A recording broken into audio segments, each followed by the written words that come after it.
wabarakatuh. Salam sejahtera, Om Swastiastu, Namo Buddhaya, salam kebajikan.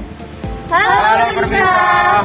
Perkenalkan, kami dari kelompok 5 yang beranggotakan saya Alifah Syarani Putri, saya Firstina Eva Octaviana, saya Georgia Giratibia, saya Nazib Mahirawan, saya Sitara Zaida Putrantia, saya Tirsa Eva Melandita Azara, ingin mengeksplorasi Museum Cars Indonesia. Ada apa aja sih di dalamnya? yuk kita Museum Cars Indonesia merupakan satu-satunya geopark dan museum cars pertama yang ada di Indonesia. Museum ini terletak di Desa Gebangharjo, Pracimantoro, Wonogiri, Jawa Tengah dan berjarak kurang lebih 45 km dari kota Wonogiri.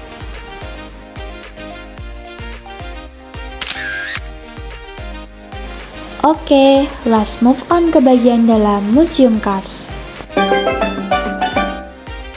Nah, jadi di sini kita lagi isi buku pengunjung. Konservasi Cars bertujuan melestarikan sumber daya alam hayati dan nirhayati karena memiliki nilai strategis yang tinggi. Interaksi antara manusia dan hayati lain dengan lingkungan di sekitarnya sebagai satu kesatuan ekosistem Cars menjadi objek utama usaha pelestarian. Penurunan mutu lingkungan nirhayati oleh kegiatan manusia yang akan diikuti oleh degradasi lingkungan hayati menjadi permasalahan yang harus dihindari.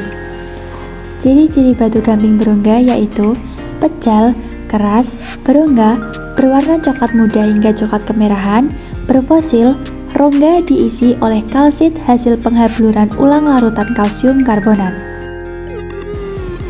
Batuan karbonat adalah batuan sedimen yang sebagian besar terdiri dari mineral karbonat seperti kalsit, aragonit, dolomit, dan siderit. Batuan karbonat dapat ditemukan di berbagai lingkungan geologi termasuk lingkungan laut, air tawar, dan daratan. Fosil manusia purba Homo floresiensis ditemukan di Gua Liang Bua, Flores, Nusa Tenggara Timur atau NTT pada 2 September 2003. Fosil yang ditemukan berupa tengkorak manusia purba berukuran sangat kecil, diperkirakan setinggi anak usia 5 tahun.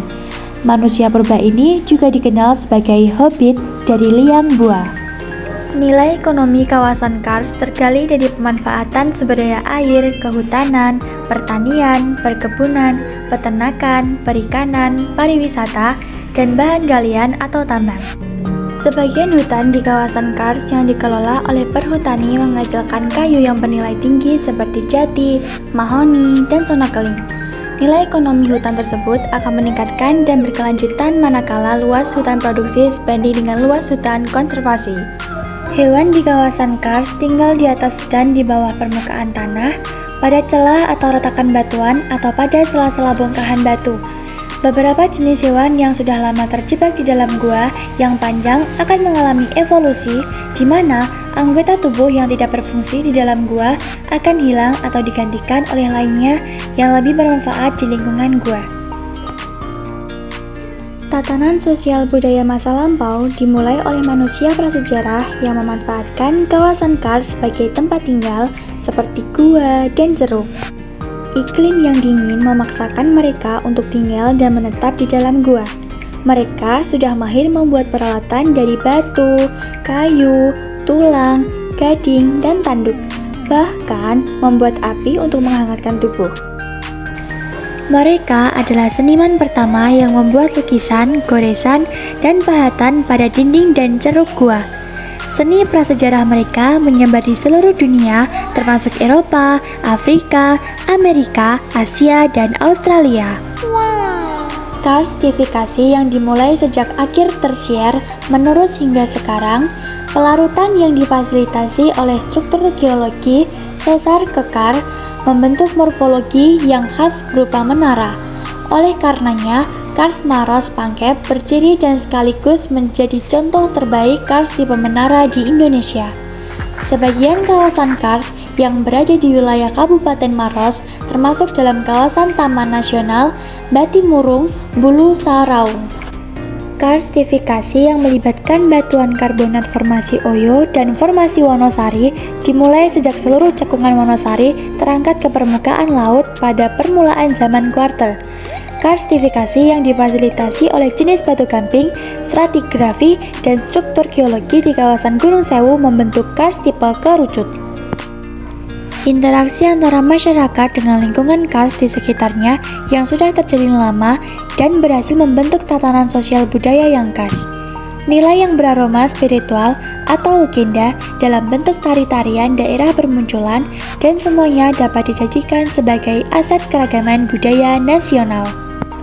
Ketersediaan air di permukaan berupa mata air atau telaga yang bersifat sementara dijaga dan dikelola supaya dapat dimanfaatkan sepanjang tahun. Di musim kemarau, untuk memperoleh air, mereka rela berjalan jauh menuju sumber air yang masih berair. Tanah tipis yang terdapat di bagian lahan sempit pada lekukan dolina dijaga supaya jangan terkikis dan dibawa oleh air ke tempat lain. Runtunan batu gamping berlapis sedikit tufan yang tersingkap di daerah Gebang Harjo, Pracimantoro, Wonogiri menjadi stratigrafi satuan batu gamping formasi Oyo. Bantuan ini diduga terletak di daerah perubahan fasies antara satuan batu gamping klastik tufan formasi Oyo dan satuan batu gamping terumbu formasi Wonosari di segmen karst Gunung Sewu bagian tengah. Apa sih penyebab terjadinya karst? Yang pertama, batuan yang bersifat mudah larut seperti batu gamping, dolomit, batu garam, gipsum. Di Indonesia, karst umumnya terjadi pada batuan karbonat yang bersifat mudah larut seperti batu gamping dan dolomit. Yang kedua, batuan padat yang mudah larut dan mempunyai banyak retakan sehingga air dapat terkumpul di dalam retakan tersebut. Yang ketiga, curah hujan yang tinggi. Yang keempat, kegiatan biologi mempengaruhi bertambah besarnya kandungan asam karbonik yang terlarut dalam sistem air tanah. Yang kelima, suhu yang hangat. Suhu tinggi akan meningkatkan kegiatan biokimia yang menghasilkan CO dan asam organik. Suhu dingin berkemampuan menghasilkan air yang sifatnya lebih asam. Yang keenam, tekanan. Yang ketujuh, percampuran air karbonat.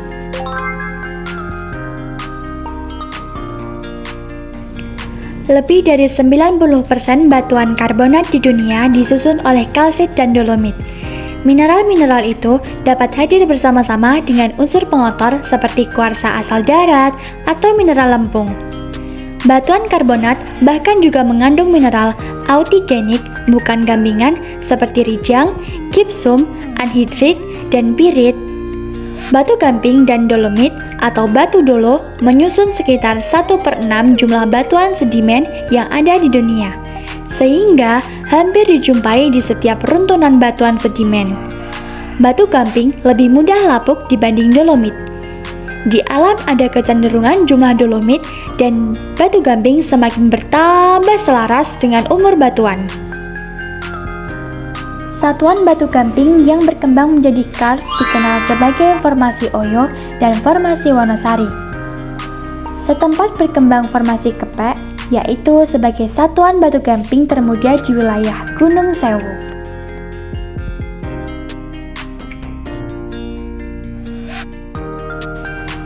Gua mendatar sepanjang 75 meter ini menembus pematang bukit Batu Gamping. Fenomena keras bawah permukaan gua tembus berkembang pada batu gamping berlapis formasi Wonosari yang berumur 15-5 juta tahun. Proses karstifikasi yang membentuk gua menjadi setelah batu gamping terangkat dari dasar laut yaitu 1,8 juta tahun yang lalu.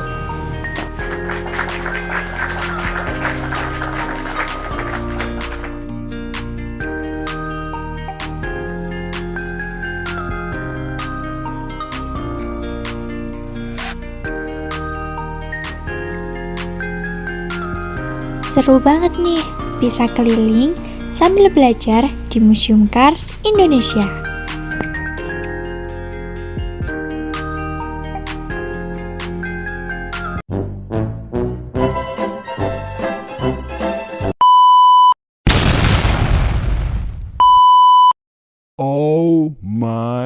God.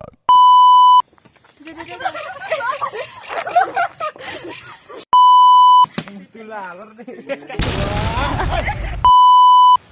Salam.